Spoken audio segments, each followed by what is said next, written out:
अब यहाँ तक आ ही गए हैं तो हमारे चैनल को सब्सक्राइब जरूर करें और नीचे दिए गए बेल आइकन को जरूर दबाएं ताकि हर खबर सबसे पहले पहुंचे आप तक।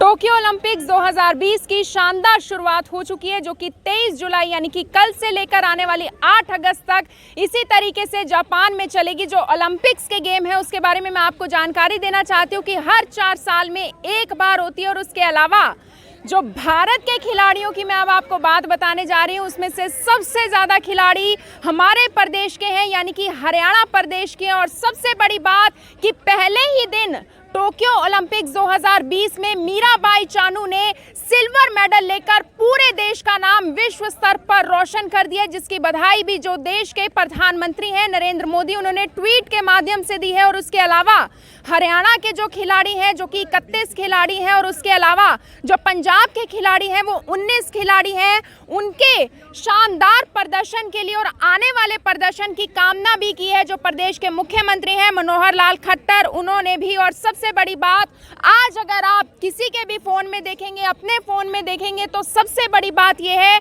कि आपको मीराबाई चानू की ही तस्वीरें देखने को मिलेगी। और सबसे ज्यादा आज की ट्रेंड करने वाली तस्वीरें भी उसी की हैं, जो कि मणिपुर की है, मणिपुर राज्य से है। और वेट लिफ्टिंग में सिल्वर मेडल हासिल करके पहले दिन ही देश का एक अलग ही झंडा गाड़ दिया। उसके अलावा मैं आपको बताना चाहूंगी कि टोक्यो ओलंपिक्स 2020 नाम क्यों रखा गया, हालांकि चल तो 2021 रहा। मैं आपको बताना चाहूंगी कि हर 4 साल में एक बार ओलंपिक्स होता है, लेकिन साल 2020 यानी कि पिछले साल में ओलंपिक्स नहीं हो पाया था क्योंकि कोरोना काल चल रहा था, जिस वजह से इस बार जो ओलंपिक्स है वो जापान होस्ट कर रहा है। और जापान में अब 2020 ओलंपिक्स की शुरुआत कल से यानी कि 23 जुलाई से हो चुकी है और एक शानदार शुरुआत हुई है। मीराबाई चानू ने बहुत ज़बरदस्त शुरुआत की। और सबसे बड़ी बात अब ये है कि पूरे देश भर से 127 खिलाड़ियों का दल है जिन्होंने ओलंपिक्स में भाग लिया है। आप यहाँ पर भी देख सकते हैं, हरियाणा के करनाल से हम ये लाइव तस्वीरें इस वक्त आपको दिखा रहे हैं, जहाँ पर किस तरीके से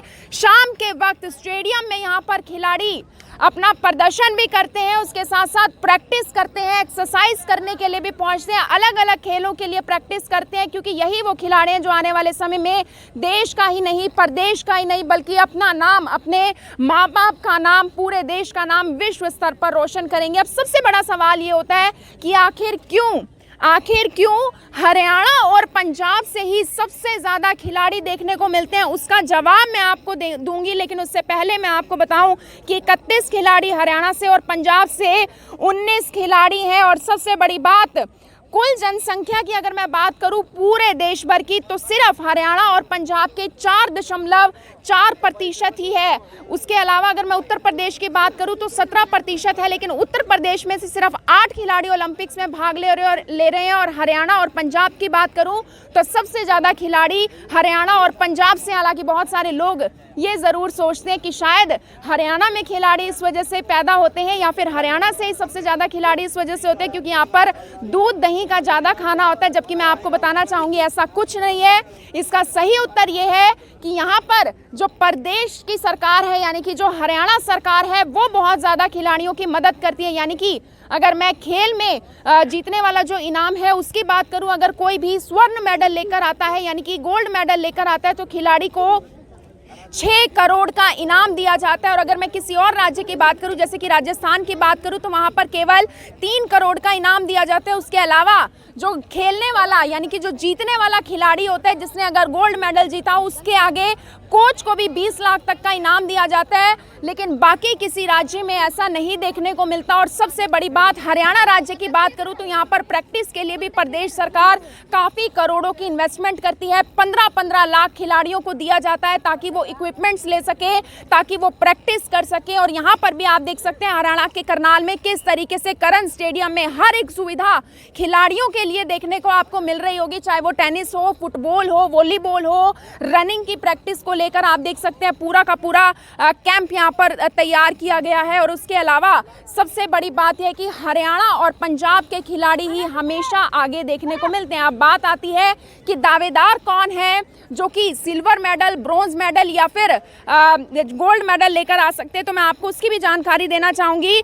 जो तमाम जो दावेदार हैं वो भी सब हरियाणा से ही हैं। बजरंग पुनिया की बात करूं, वो हरियाणा से हैं, जो कि रेसलिंग के लिए जाने माने दावेदार माने जा रहे हैं कि वो तो इस बार ज़रूर मेडल लेकर ही आएंगे। रेसलिंग में ही जानी मानी मजबूत दावेदार हैं विनेश फोगाट, उनको भी लेकर काफ़ी चर्चा इस वक्त चल रही है कि हो ना हो वो ज़रूर मेडल लेकर आने वाले हैं। ऐसे तमाम जो दावेदार हैं वो सब के सब हरियाणा से ही हैं। ये सभी की सभी बातें बहुत ज़्यादा ज़रूरी इस वजह से हो जाती है क्योंकि हरियाणा में स्पोर्ट्स अथॉरिटी ऑफ इंडिया के भी ट्रेनिंग सेंटर्स हैं, 22 सेंटर हैं। और अगर मैं किसी और राज्य की बात करूं तो वहाँ पर 22 सेंटर आपको किसी भी राज्य में नहीं मिलेंगे, लेकिन हरियाणा में स्पोर्ट्स अथॉरिटी ऑफ इंडिया के 22 सेंटर्स आपको देखने को मिलेंगे। यानी कि खिलाड़ियों पर बहुत ज़्यादा इन्वेस्टमेंट प्रदेश सरकार कर रही है और इस बार इंतज़ार बहुत सारे लोगों को है क्योंकि 4 सालों की बजाय इस वक्त 5वें साल में यानी कि 2021 में जो ओलंपिक्स हो रहा है, टोक्यो ओलंपिक्स 2020 हो रहा है, जो कि जापान इस वक्त होस्ट करता हुआ नजर आ रहा है। और भारतीय खिलाड़ियों पर पूरी नज़र हर देश के नागरिक की बनी हुई है कि कब वो बड़ी खबर आएगी कि जल्द से जल्द देश के नाम, भारत देश के नाम गोल्ड मेडल आया। आप सभी लोगों से अपील, इस वीडियो को देखें भी और इसे शेयर जरूर करें। आप देख रहे हैं IVEN 24, मैं हूं महक शर्मा, हरियाणा के करनाल से आप सभी के साथ लाइव। धन्यवाद।